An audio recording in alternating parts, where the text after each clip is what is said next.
बिहार चुनाव से पहले इस वक्त की ये बड़ी खबर सामने आ रही है, जहां पर आरजेडी ने आपातकालीन बैठक जो है वो बुला ली है। अभी हाल ही में केंद्रीय मंत्री चिराग पासवान की पार्टी की ओर से ये बैठक जो है उनके वन व्हीलर वाले पार्टी दफ्तर पर बुलाई गई थी और कहीं ना कहीं ये कहा जा रहा था कि चिराग पासवान नाराज है, खफा है और इसलिए ये बैठक बुलाई गई है।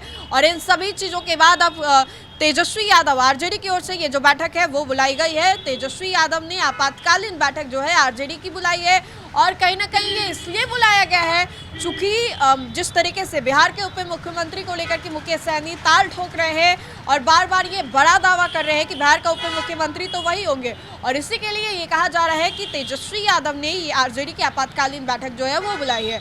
कल पार्लियामेंट्री सेंट्रल और स्टेट बोर्ड की बैठक जो है राबड़ी आवास पर चली, घंटों चली। बैठक के बाद, बातचीत के बाद कोई कंक्लूजन जो है साफ तौर पे निकला नहीं और उसी के कुछ ही घंटों के बाद तेजस्वी यादव अपने आवास पर पीसी करते, जिसमें उन्होंने जिन लोगों ने सदस्यता ग्रहण की थी उसके बारे में बताया गया था।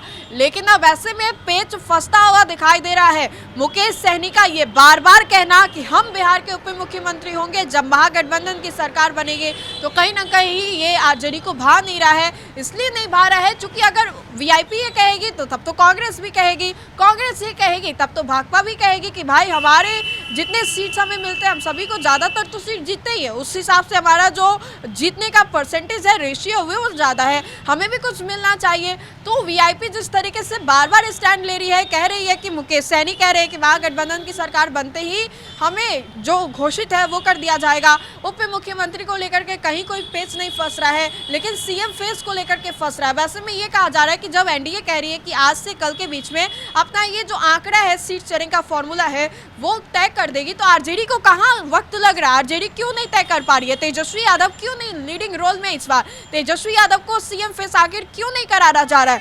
जिस तरीके से एनडीए का नेतृत्व बीजेपी और जदयू करते हुए दिखाई दे रही है, मीटिंग्स करते हुए दिखाई दे रही है, उस तरीके से तेजस्वी यादव जो है वो क्यों नहीं करते हुए दिखाई दे रहे हैं? और तेजस्वी के कंधे पर वो जिम्मेदारी आखिर इस बार के विश्व चुनाव में क्यों नहीं दिखाई दे रहा है? वैसे में आपको बताएं तो ये बड़ी खबर सामने आ रही है, जहां पर आरजेडी की ओर से आपातकालीन बैठक जो है वो बुला ली गई है। इस बैठक को लेकर के खूब चर्चाएं भी हो रही है कि बैठक में कई मुद्दों पर विचार विमर्श भी किए जाएंगे और संभवतः ये कहा जा रहा है कि इस बैठक के बाद कितने सीटों पर कौन चुनाव लड़ने जाएगा ये भी तय हो जाएगा। लेकिन उप मुख्यमंत्री को लेकर के पेच फंस रहा है, बात वहीं पर आकर के रुक जा रही है, बात आगे बढ़ नहीं पा रही है और यही सभी बातों की वजह से ये जो आरजेडी की बैठक जो है वो बुलाई गई है। तो बहरहाल इस पूरे खबर को लेकर के और आपको क्या लगता है कि आखिर महागठबंधन में पेच कहाँ फंस रहा है, ज़रूर बताएं। तो फिलहाल के लिए इतना ही, बहुत बहुत शुक्रिया।